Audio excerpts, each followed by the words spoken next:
तो जमींदार modification channel पर आपका स्वागत है। तो भाई जमींदार मॉडिफिकेशन ट्रैक्टर है भाई सोनाली का 55 है, जो कि भी ट्रैक्टर है प्लेटफॉर्म होने के लिए। तो ये देखो भाई एक साइड का इसका प्लेटफॉर्म हो गया कंप्लीट है। और भाई इसमें भाई कई मॉडिफिकेशन करनी है। ये देखो भाई एकदम इस बड़ी रेस लगानी है इसमें। यही बस ट्रैक्टर फिट की जाएगी। ये भाई जो मुर्ग गार्ड है भाई इसका भाई अवगत बंद कर रखा है। तो भाई आपने मैं दूसरी साइड तो दिखावांगे, तो वो दूसरी साइड तो ट्रैक्टर के क्या बदलाव करे हैं। तो भाई ट्रैक्टर आगे दूसरी साइड जो मैंने दिखाया ट्रैक्टर में इस साइड वाला प्लेटफॉर्म।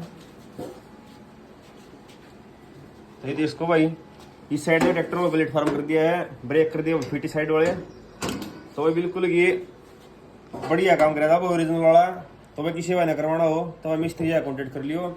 मिस्त्री का नंबर है भाई 9050 931 936, गाँव बैसवानपुर है, तहसील गवाड़ा है, जिला सोनीपत है। किसी भाई ने करवाना हो तो भाई सारे भाई जरूर कॉन्टेक्ट करियो और वीडियो ना करियो ज़्यादा शेयर और चैनल करियो सब्सक्राइब। धन्यवाद।